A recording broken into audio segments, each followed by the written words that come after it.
വലിയ ബുദ്ധിമുട്ടാ അല്ലോടാ. ഭയങ്കര കഷ്ടപ്പാടാണ്. രാത്രിയൊക്കെ ആകുമ്പോഴത്തേക്കും ഭയങ്കരമായിട്ട് വിഷമം വരും. കൊച്ചു പുസ്തകം തന്നെയാ കൂട്ട് അല്ലയോ. ഇത് കണ്ടു മടക്കത്തില്ലോടാ ഈ പടമൊക്കെ. കഥകള് വേറെ വേറെ ഇരിക്കും. ആ നല്ലതാ, ഒരിടക്കാല ആശ്വാസത്തിന്.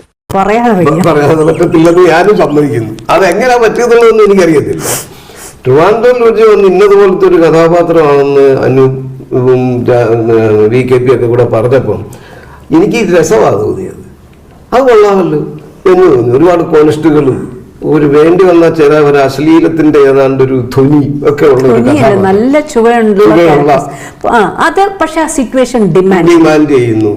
അപ്പൊ അത് അത്ര മാത്രമേ എനിക്ക് അറിയാമായിരുന്നു. ഞാനും വൈഫും മോനും ഒക്കെ കൂടെ, മോളില്ലായിരുന്നു, ഞങ്ങളെല്ലാം കൂടെ ഒന്നിച്ചാണ് എറണാകുളത്ത് അതിന്റെ ഫസ്റ്റ് ഷോ കാണാൻ വേണ്ടി പോയത്. അതിന് അവരെല്ലാം ഉണ്ടായിരുന്നു. പക്ഷെ ഇരിപ്പിടം മാറിപ്പോയി. കാര്യം നമുക്ക് പലർക്കും ഒറ്റയ്ക്ക് എനിക്കും വൈഫിനും കൂടി ഇരിക്കാൻ ഒരു ടൈറ്റ് പാക്ഡ് ആയിരുന്നു. അപ്പൊ ചെന്നപ്പോ ഞാനൊരിടത്തായി പോയി, വൈഫ് വേറൊരിടത്തായി, മകൻ വേറൊരിടത്തായി പോയി. ഇത്രേ ഉള്ളൂ ആ കണ്ടോണ്ടിരുന്നത്. ഒരു കണക്കിന് നന്നായി. പക്ഷെ എനിക്ക് എതിരൊക്കെ ആയിട്ട് ആ സിനിമ കാണാൻ പോകുന്നതിനകത്ത് യാതൊരു കുറ്റബോധ പ്രശ്നം എനിക്കില്ല. അവരാരും എന്നെ മനസ്സിലാക്കുന്നതും അങ്ങനെയല്ല. ആകയാൽ ഒന്നിച്ചിരുന്ന് കണ്ടു. ഇറങ്ങി വന്ന അവസരത്തിൽ എനിക്ക് ഇവരുടെ അടുക്കിലേക്ക് എത്താൻ പറ്റിയില്ല. കാര്യം അപ്പോഴത്തേക്ക് ചെറുപ്പക്കാർ വന്ന് എന്നെ പൊക്കിയെടുക്കൊണ്ട്, എനിക്കാണെങ്കിൽ അമ്മയുടെ കയ്യിൽ നിന്ന് താഴെ വീണ് എന്റെ നടു കൊടുക്കൂ എന്നുള്ളതാ എന്റെ പ്രശ്നം. അല്ലാതെ എനിക്ക് അഭിനന്ദനം എന്നെ സൂചിപ്പിക്കുന്നില്ല. യുവമാരിട്ട് കുലുക്കി എടുക്കുമ്പോ എന്റെ അവന്റെ ഒരുത്തന്റെ കൈ വിട്ടുപോയാൽ ഞാൻ താഴെ വീഴത്തില്ലയോ? പിന്നെ ആരുമാണ് നമ്മൾ ആശുപത്രി കിടന്ന് വലിക്കത്തില്ലേ ഉള്ളത് എന്നാ എന്റെ ചിന്ത. അല്ല, എനിക്ക് അതിനകത്ത് സന്തോഷമൊന്നുമില്ല. പക്ഷെ ഞാൻ നോക്കുമ്പോൾ എന്റെ വൈഫൊക്കെ ദൂരെ ഒരിടത്ത് നിൽക്കുക, എനിക്ക് അവളുടെ അടുക്കലേക്ക് എത്താൻ പറ്റുന്നില്ല. അവള് ചിരിച്ചോണ്ട് അവിടെ നിൽക്കുക. കാറിലൊക്കെ വരുമ്പോഴും ഒക്കെ സംഭാഷണം ഇതൊക്കെ തന്നെ ആയിരുന്നു. കാര്യം എന്ന് വെച്ചാൽ ആരും അയ്യോ അങ്ങനെ ചെയ്യണമായിരുന്നു, ഇങ്ങനെ ചെയ്യണമായിരുന്നു എന്നുള്ള ഒരു ചിന്തയിൽ അവരൊക്കെ രസിച്ചു.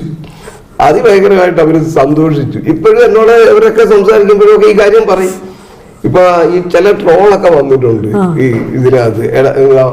ഭയങ്കര ബുദ്ധിമുട്ടാടാ എന്നൊക്കെ പറയുന്ന ചിലരുണ്ട്. അതൊക്കെ മോനിട്ട് എന്നെ ഇട്ട് കാണിച്ചിട്ട് വരുന്നത് ഇതൊക്കെ ഇപ്പൊ ഭയങ്കര ട്രോളാച്ചാ വന്നുകൊണ്ടിരിക്കുന്നു അവ കാണിച്ചു തരുന്നുണ്ട്.